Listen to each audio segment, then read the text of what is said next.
Let us get started with date and time manipulation functions. We'll be covering most of the important date and time manipulation functions over several topics. As part of this topic, we'll primarily focus on the date and timestamp format. To understand date and timestamp format, we'll be exploring functions such as current date and current timestamp. We can use current date to get today's server date. Date will be returned using this format.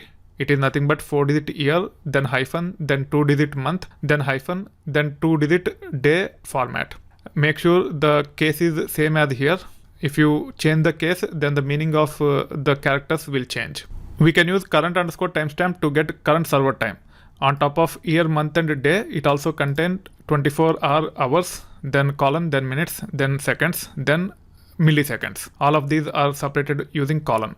Hours will be by default in 24-hour format. If you want to get in 12-hour format, you can actually manipulate this and you should be able to get using 12-hour format also. Let's start Spark context so that we can actually explore these functions. This will take care of starting the Spark context. The object which will be holding Spark context is nothing but Spark, and it is of type Spark session. Once the Spark is created, we should be able to create this list, and then using that list we should be able to create a data frame with one record and one column. We should be able to preview the data by saying df.show. It will actually present one record here.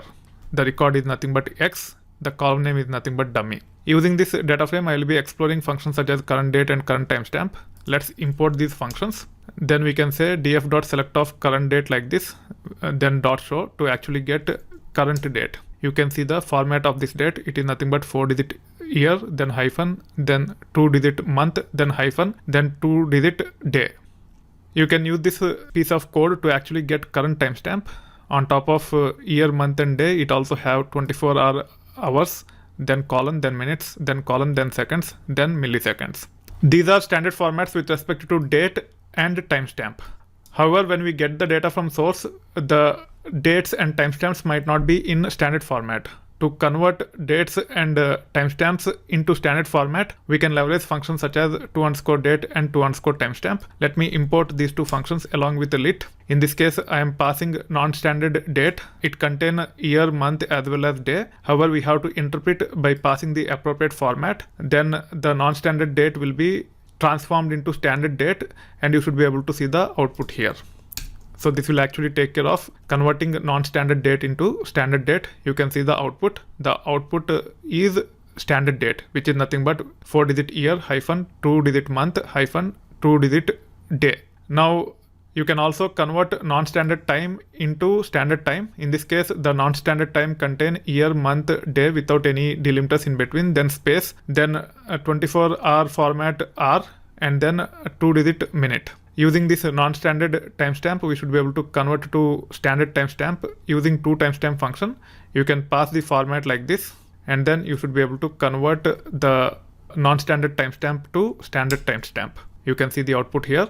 It have written the date and then time as 5:25 p.m. This is how you should be able to use functions such as to_date and to_timestamp to convert non-standard dates or timestamps to standard dates and timestamps. The reason why I have covered to_date and to_timestamp at this time is primarily to demonstrate the usage of this format. It is very important for you to understand the format so that you can leverage the format to convert the non-standard dates and timestamps to standard dates and timestamps. Specifying the format like this is not only relevant to to_date and to_timestamp functions. We use the format with several other date and time manipulation functions which we are going to see as part of the subsequent topics. As we understood the format along with functions such as current_date and current_timestamp, let's get into the details about other date and time manipulation functions which include date arithmetic, dealing with Unix timestamp and all as part of the subsequent topics in this module.